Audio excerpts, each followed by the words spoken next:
अस्सलामुअलैकुम students, welcome to our YouTube channel जीशी study portal. तो आज के लेक्चर में हम डिस्कस करने वाले हैं AFC 01 फंक्शनल इंग्लिश का एक टॉपिक है पंक्चुएशन एंड इट्स रूल। तो मैं आपको बताता चलूँ कि इस टॉपिक से तकरीबन आपका 5 to 7 मार्क्स का पेपर आना है, यानी 3 से 4 MCQs आ सकते हैं पंक्चुएशन के।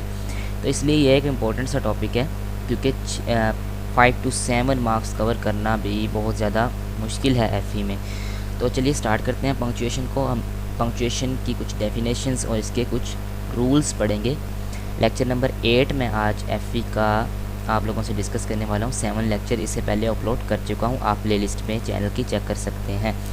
तो चलिए, पंक्चुएशन क्या होता है। Punctuation marks are symbols that indicate the structure and organisation of written language. Punctuations क्या होते हैं? सिंबल्स होते हैं, यानी अलामात होती हैं, मार्क्स होते हैं जिन्हें हम साइंस भी बोलते हैं, कोमास, उसके बाद full stop, semicolon, colon, question marks, hyphens. तो इस तरह के जो सिंबल्स हैं यानी साइंस हैं, उनको पंक्चुएशन बोलते हैं। As well as intonations and pauses to be adverse observe when reading aloud. अब इंटोनेशन क्या होता है? इंटोनेशन होता है rise and fall of voice in speaking, यानी आपकी पिच, आपकी टोन, आपकी लैंग्वेज, ठीक है, आपकी कैडेंसी।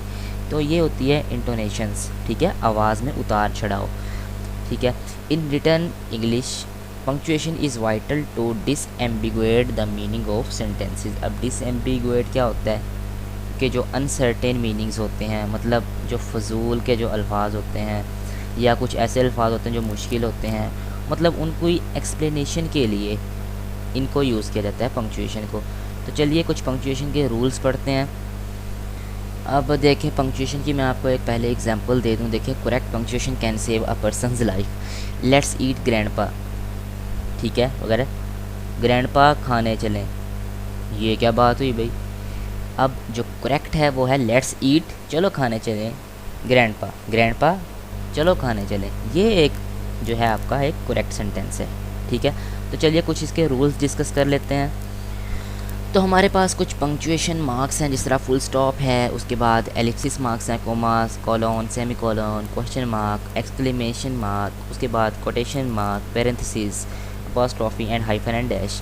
तो ये हम एक एक करके डिस्कस करने वाले हैं आज के लेक्चर में, ठीक है। पहले हम हाफ़ करेंगे और फिर नेक्स्ट लेक्चर में हाफ़ करेंगे, क्योंकि ये काफ़ी लेंथी सा टॉपिक है एक।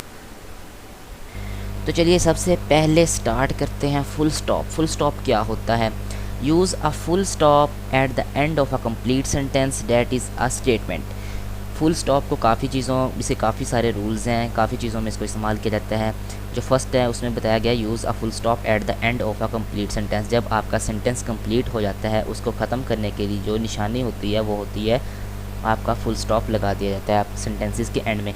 एग्जांपल देखते हैं। I know that you would never break my trust intentionally, ठीक है, ये देखें यहाँ पे फुल स्टॉप लगा दिया गया। फिर सेकेंड रूल में वो बात करता है, if the least word in the sentence ends in a full stop, ठीक है, sorry, if the last word in the sentence ends in a full stop. अगर लास्ट वर्ड जो है आपका सेंटेंस में वो फुल स्टॉप पे एंड हो रहा है, do not use another full stop after, उसके बाद कोई फुल स्टॉप नहीं लगाना, ठीक है। Example, I know that MD, ये देखो full stop, she is my sister in law, ठीक है, ये इसकी एक एग्जाम्पल है।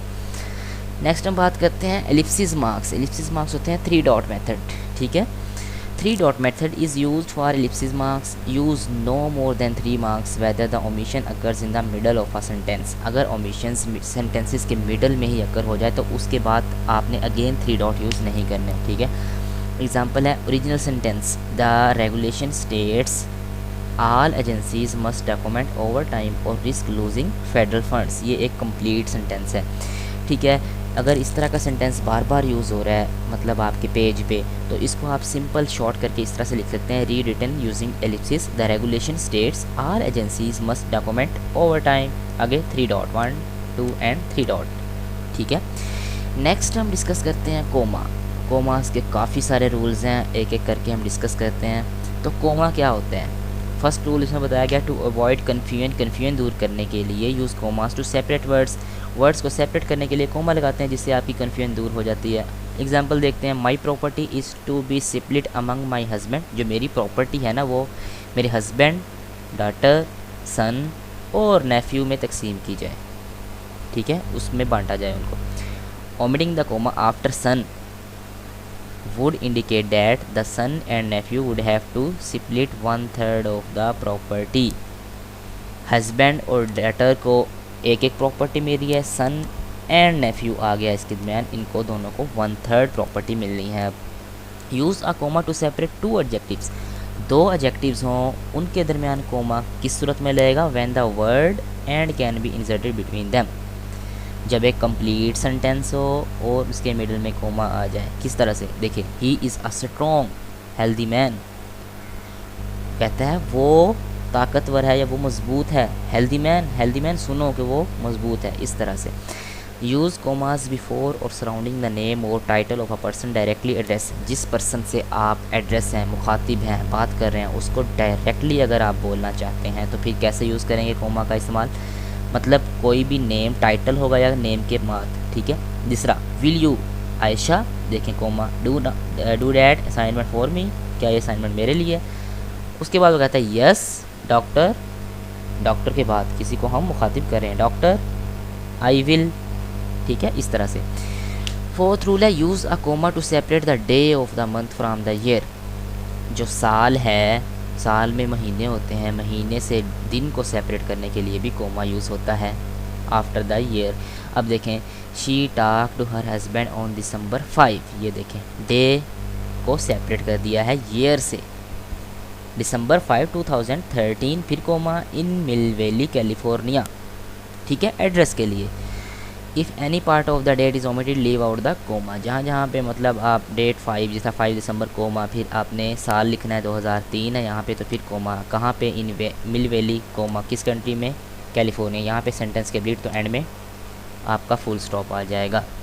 Use comma two set of expression that interrupt the flow of the sentence, commas को वहाँ भी यूज़ किया जाता है जहाँ पे आपके जो एक्सप्रेशंस होते हैं या फ्लो ऑफ सेंटेंसेस के जो एक्सप्रेशन होते हैं उनके इंटरप्ट होने के चांसेस होते हैं। किस तरह, आई एम, मैं हूँ, as you have probably notice, क्या आपने नोटिस किया, वेरी नर्वस अबाउट दिस। अब देखें बात इतनी बड़ी थी, उसको उसने तोड़ने के लिए I am comma, as you have probably notice, फिर comma, very nervous about this. फिर 6 रूल में वो बात करता है, इफ़ समथिंग और someone is sufficiently identified the description following it is considered non essential and should be surrounded by commas. देखें, Freddie who has a limp, फिर comma, was the only person available with required qualification. 6 rule में वो बताता है, अगर something या कोई भी चीज़ या कोई भी शख्स इज़ सफिशिएंटली आइडेंटिफाइड, उसकी शनाख्त हमारे लिए लाजमी है। द डिस्क्रिप्शन फॉलोइंग, जिस तरह आप यूट्यूब चैनल्स में हम टाइटल देते हैं उसके नीचे डिस्क्रिप्शन लिखते हैं उसकी एक्सप्लेनेशन के लिए, ठीक है। फिर रूल नंबर 7 जो है कोमास का, वो है when starting a sentence with a weak clause, कमज़ोर क्लॉज हो, मतलब हल्की क्लॉज हो, फिर use a comma after it, उसके बाद आपने कोमा यूज़ करना है, ठीक है। फिर conversely do not use a comma when the sentence start with, अगर स्टार्ट वो हो रही है स्ट्रॉन्ग क्लास से, फिर आपने कोमा यूज़ नहीं करना, ठीक है।